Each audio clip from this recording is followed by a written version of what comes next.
Hasan does work 100%, but you put just social media in the middle and it's over. GG. So, well, I feel so way about that. I think it's kind of sad, but in a way, I mean, it is what it is.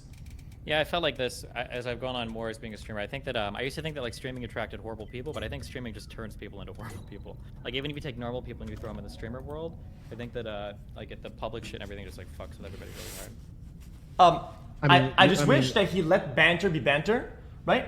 And let like slight jabs at nothing be slight, because every time that there's a slight jab at nothing, that doesn't mean anything, that doesn't say anything bad, right? It just makes like a meme, right?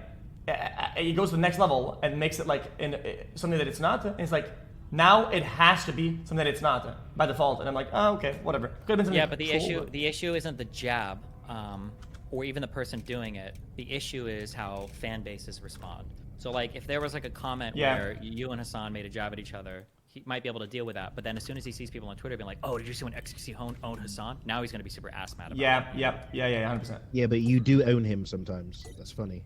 You should be able to. If you're going to go online and own people all day, and you're going to expect to get owned back a little bit, come on, it's PvP. Like, what about the Discord messages? What do you think about them? The Discord messages that were leaked the other day, or from his Discord?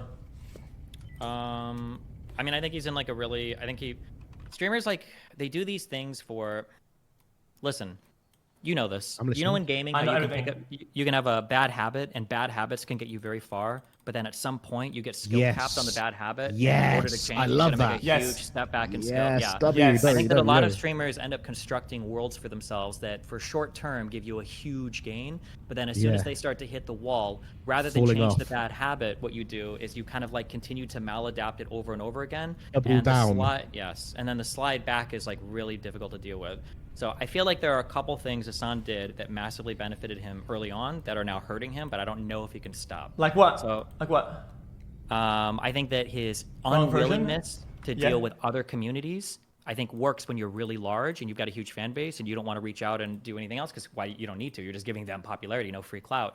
And I think that works to an extent, but now he's in an area where he doesn't have any other connections outside of his like pretty narrow community. People think Hasan is really well connected. He's really not that well connected. They're thinking of like AOC in the Among Us period, but I mean like he's got some connections at Twitch and OTK, he has like some people that he could bring in. So many views. How is he not well connected? I don't think that he has like. I don't think he's got like super good. Let him talk. Yeah, Jesus. I don't think he's got good. He's been talking this whole time. He doesn't stop talking. Yeah, but he needs to finish your take though. It's a dumb take. I'm allowed to say it's a dumb take. I finish your take, please. Yeah, I don't think he's got good connections with like communities that he can collaborate with. He might be able to reach out to like a quasi celeb and bring them on or whatever, but I don't think he's converting a lot of that person's fans to his stream because those people aren't even stream viewers. And then he doesn't have like communities anymore that he can associate with because it seems like he doesn't collab with other big streamer communities much anymore. And then he lost his connection to Ethan, which was the largest community that could draw people from. So that's one part, is the unwillingness to collaborate with other communities, I think is now hurting him a lot. I think a second thing is his, I think that he grew up really huge on a certain like political mindset, which is basically like this kind of weird far left doomerism tanky bullshit. And as that has risen quickly online over the past 3 or 4 years, he grew alongside it. But now as it started to slide, especially in response to crazy takes that far left people have been giving, especially in regards to like Palestine, Israel, especially in regards to like Taiwan and China, as that becomes less popular, Hasan's popularity is going to slide with that because he hasn't carved out his own unique like fan base. Like, now, I'm not trying to shit on him, it sounds like it, but like for instance, like if you go to your stream even, you're seeing like xQc's opinions. If you go to my stream, you see Stephen Bunnell's opinions. If you go to Hasan's stream, you're just getting like what is the progressive or far left take right now. Like that's it. I don't think he's got like much of a unique view on things. So that's also like a benefit, but then also a con. Oh, so he fails to give something that people don't have anywhere else, whatever. He fails to give the Hasan thing that people want the Hasan people because people could just have a lot of other outlets that they get that take from because he just copies the in your boards, yeah. Mm-hmm. Okay. Yeah. Yeah, I think his inability. I do think that his fragility, I think, hurts him a lot.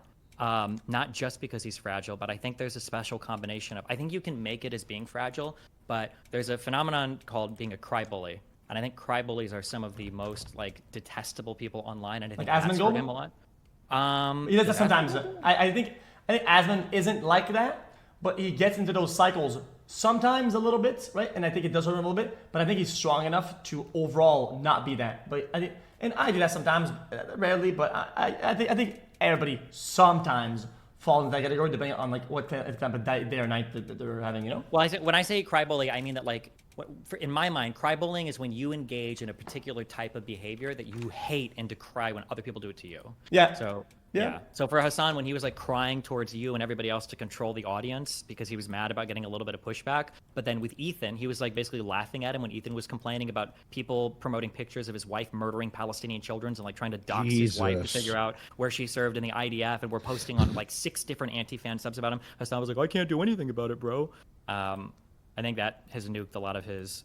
Losing the connection to Ethan was huge. I actually would have bet a lot of money that would have never happened. I never thought Hassan was that stupid. I thought he would have done everything to maintain that bridge.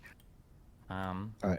Yeah, I don't know. I think those are a few things that. Yeah, but that hurt him a lot, I let you rant about this whole thing, but that's not even what I was asking. I was asking, how do you feel about his view on that, not the actual thing? Is I don't think he fell off or any of that shit. I was making news about that. I was just asking, like, what do you think about the behavior